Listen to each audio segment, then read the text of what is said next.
भारत के सबसे बड़े बिजनेसमैन और सबसे अमीर व्यक्तियों में गिने जाने वाले मुकेश अंबानियों पे कई बार जानलेवा हमला और कई बार धमकियां मिली और कई बार लोग धराए भी, जेल भी गए। सो इस बार की जो धमकियां है वो काफ़ी हद तक इनको समस्या में डाल रहा है।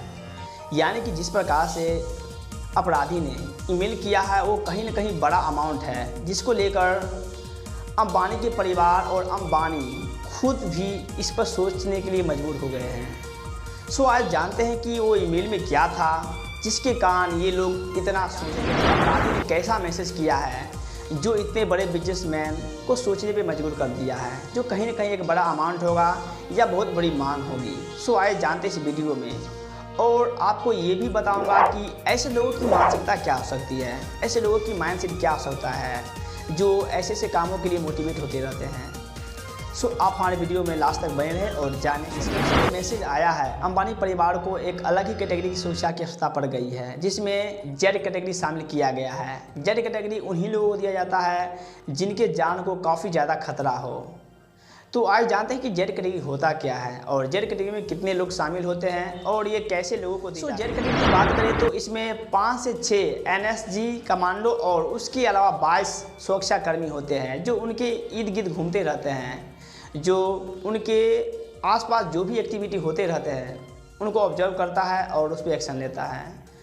सो आपने जाना कि जेड कैटेगरी में कितने लोग होते हैं, कितने सुरक्षाकर्मी होते हैं। सो आपने जाना कि 5 से 6 एनएसएल और 22 सुरक्षाकर्मी होते हैं। तो आज जानते हैं कि वो अपराधी कौन सी ईमेल, अपराधी का जो ईमेल आया था उसमें 20 करोड़ का मांग था। जब उसके ईमेल का रिप्लाई नहीं मिला तो दोबारा उन्होंने मैसेज किया, यानी कि ईमेल किया कि हमें 20 नहीं 200 करोड़ चाहिए। तो फर्स्ट बार जो अपराधी का ईमेल आया था उसमें लिखा था कि 20 करोड़ रुपए चाहिए, नहीं तो आपको और आपके पूरे परिवार को जान से मार देंगे, और ख़ुद को ये बता रहा था कि हम बड़े क्रिमिनल हैं। और जब इस मैसेज का रिप्लाई नहीं दिया गया तो फिर से उन्होंने मैसेज किया कि हमें 200 करोड़ चाहिए, 20 करोड़ नहीं 200 करोड़।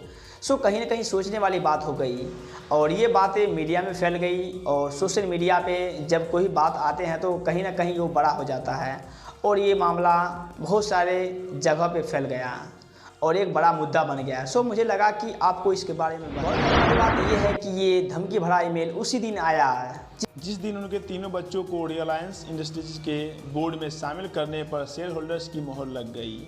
उसी दिन कंपनी ने जुलाई-सितंबर के परिणाम को घोषित किया, जिससे मुकेश अंबानी की कंपनी को 19,878 करोड़ रुपए का मुनाफा। ये धमकियाँ इन्हीं को नहीं मिलते हैं, बहुत सारे बिजनेसमैन, छोटे बड़े लोग को भी ऐसी धमकी मिला करता है। जैसे कि बड़े छोटे बिजनेसमैन, यहाँ तक कि गरीब लोगों को भी कहीं ना कहीं धमकियाँ मिला करता है।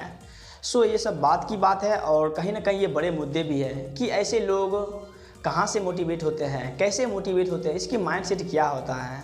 सो आज जानते हैं कि ये लोग गरीब को भी नहीं छोड़ पाते हैं।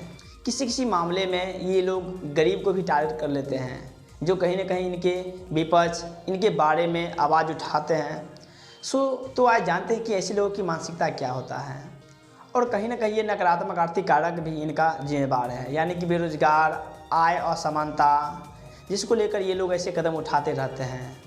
सो ऐसी अपराध को रोकने के लिए सख्त कानून बनाया जाए और समाज में लोगों को जागरूक किया जाए कि लोग काम करें ताकि बेरोजगार नहीं होंगे। जब लोग बेरोजगार होते हैं तो उनका माइंड कहीं ना कहीं डाइवर्ट होते हैं और कुछ गलत करने के लिए वो मजबूर हो जाते हैं। तो लोगों को अपने काम में फोकस करना चाहिए, जैसे कि वो बेरोजगार नहीं होंगे। जब वो बेरोजगार नहीं होंगे तो वो ऐसे काम कर ही नहीं सकते हैं, और खुद से तुलना नहीं करना चाहिए। जैसे कि आय असमानता से लोग भी ऐसे कर पाते हैं कि इनके पास इतना धन है और मेरे पास इतना, तो वो लोग कुछ भी करने के लिए तैयार हो जाते हैं।